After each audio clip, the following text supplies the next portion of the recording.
So, Kathleen asked me if I would keynote. I agreed, and I asked her what she would like me to talk about.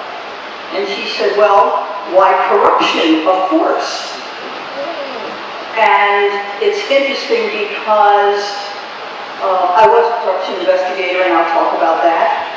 But I did talk to a lot of very high up politicians, both Republican and Democrat, about talking about corruption.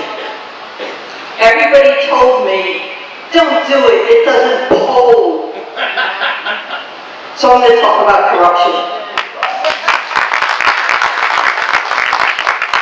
So in another life, I was the first female to join the Attorney General's Special Prosecutor's Office in New York City back in the 70s when Serpico had testified about pervasive corruption with policing. And the governor at the time, Rockefeller, mandated Louis Lefkowitz. Anybody remember that name? He was the AG, the Attorney General, and so he established an office at the World Trade Center. It was a state police office, and what we did is we not only investigated them, but we also had our own prosecutors. It was an all-in-one office. We even had our own assigned judge. And our mandate was simply to clean up the criminal justice system of New York. That's all. So I want to just tell you about one case. So there was a group of first-grade detectives from the NYPD who were very innovative, and what they decided to do was wiretap drug dealers. And they wiretapped their phones, and once they heard on the phone that a deal was going down, they went to the location and they scouted it. And they waited for the meet. And as soon as everybody showed up, the drug dealers and the people who wanted the drugs with the money, what they did is they took the money and drugs and locked everybody up. And then they put flour in some bags and made that the evidence, and put that in the evidence locker at the property clerk's office. That was corruption, right? That was corruption. Today, years later, corruption is not the same thing. We've legalized a lot of it.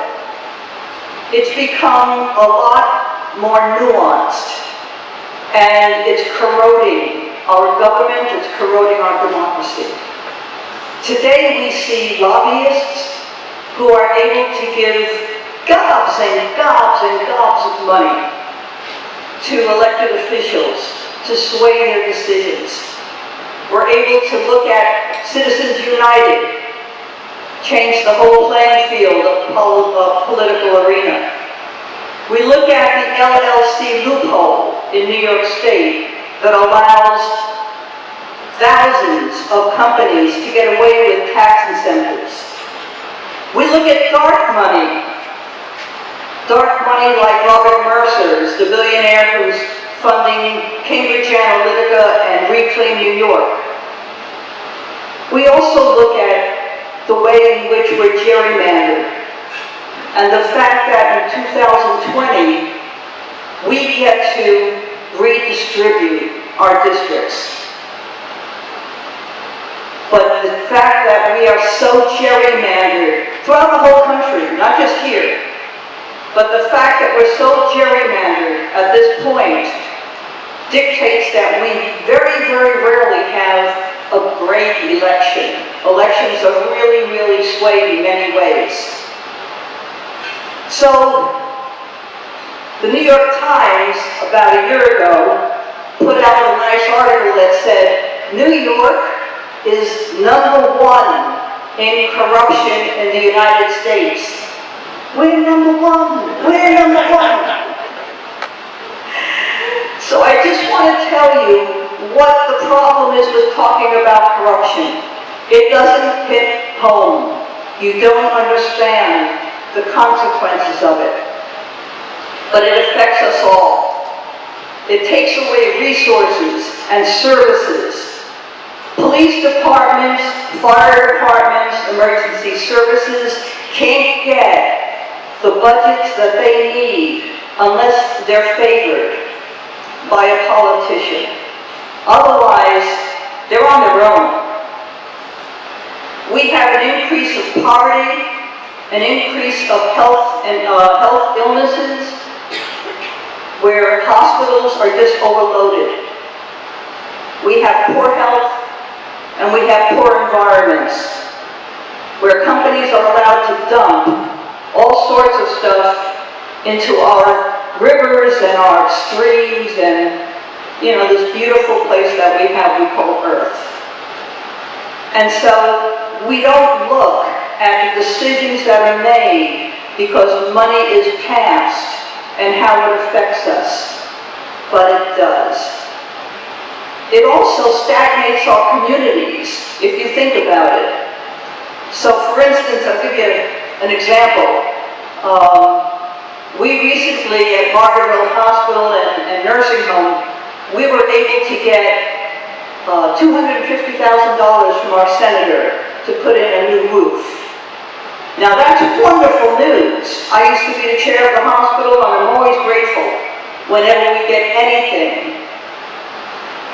But if you go below that roof, and you go to the pharmacy, and you watch people paying $60, $70, $80, $90 for a copay, or if you go to the emergency room next door, and you watch families shaking because not only are they worried about somebody who's in that bed, in that gurney, but they're also worried about the $2,500 deductible they're going to have to cough up. This is where corruption gets us. It's so subtle, we don't pick it up. It's so amazingly subtle. And we have all contributed to it by accepting it. I look at Article 421. Now, nobody knows about Article 421. It was a law that was established in 1971 by the state for New York City, which at the time was going bankrupt. So they gave a tax incentive for any real estate developer to come back to New York and build some buildings so that they could get back to where they were. That Article 421 still stands. Every year, developers are getting tax incentives. Every year, this year, it's costing us $1.4 billion. What could we do with that money? I just came out of a workshop on opioid addiction and mental health. Could you imagine what the prison could do if it had some money for counseling and treatment inside the prison before people got out? Could you imagine what we could do with schools that are running a deficit anyway, and teachers have to pay for their own supplies? So we are paying so that New York real estate developers don't have to. I call that corruption, I'm sorry. But that's where we're at. I look at the lobby orientation that we have, where everybody's lobbying and the money is just being thrown at people, thrown at our elected officials, so that they'll make a decision that may not be in the interest of their constituents, that very often is not in the best interest of their constituents. We have a senator here who oversees insurance for our state, and most of his money is coming from insurance companies. Now, how could somebody fairly and with principle make decisions when all that money is being thrown at them?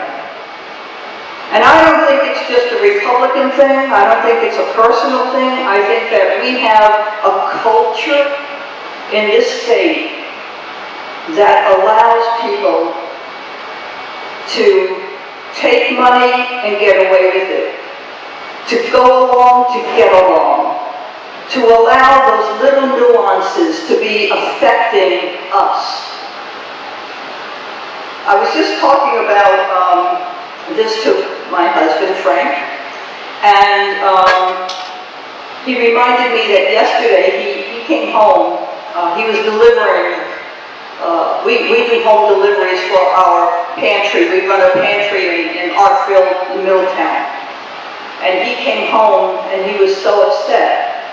Well, it turned out that there was a woman that he ran into in his deliveries who he had not known. And her husband lost his job. She has cancer, no insurance, and she just lost her disability. And so one of the neighbors talked to Frank and said, maybe you can help her.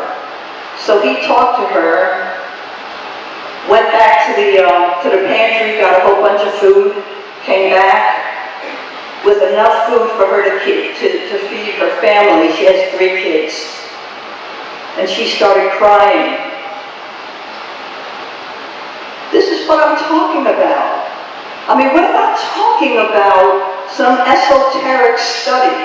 We're talking about what happens right here in our backyards with our neighbors and our friends and our relatives.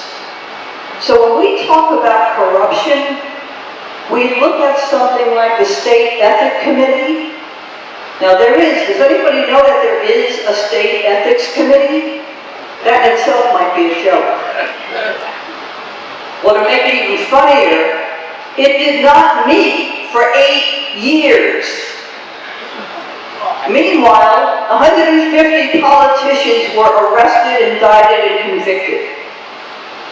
But we had no ethics committee. And just to make it crazier, they got this thing in Albany called Lulu, and I swear that is the term. The term stands for in lieu of salary. And because many elected officials felt that they needed a raise, but they didn't get a raise, what they did is they created this budget for anybody who was a chair of one of their committees would get anywhere from $9,000 to, I think it was $46,000 for chairing that committee. So here's the punchline. The Ethics Committee chair got $110,000 for not holding a meeting for 8 years. This is what we're talking about. So I don't care if people don't want to hear it, they need to. Because we need a culture change, and you cannot have a culture change with what we've got. Who was it? It was Einstein who said you cannot solve the problem with the same thinking that created it. So we need new people. We need new people in our government. It's one of the reasons I'm running. Again, this was not my bucket list, but I know from working corruption when I was a young person, and by the way, I started when I was 6. Good, you're awake. What I know is that from studying and from working and from, investigating, I know what corruption does to a neighborhood, to a family. So going back to those innovative cops, what ended up happening was not only did the drug dealers go to jail, all of their girlfriends went to jail by virtue of association. Their kids went to foster care. So we bumped up the system. More people had to take care of family members. More people had to stay in jail, which meant it cost more money for the jail. This is the stuff that we're talking about that we never even think about. So, what I would hope for is a transformation of the system. What I'd like to see is more comprehensive work on communities and towns and villages and agencies, as opposed to these little handouts that they're giving us. Oh, you got a new fire truck, how cool. Well, that money, by the way, just to let you know, is not even in the state budget. It's in a separate budget. $11 billion is in a separate budget so that assembly people and senators can give out these things.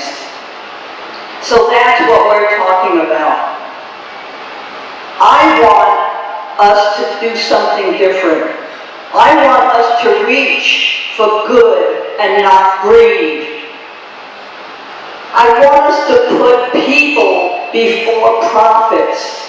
And mostly, we need together to insist on principles over politics. If we do this, we may not have people like our friend at the community pantry crying because she needs food.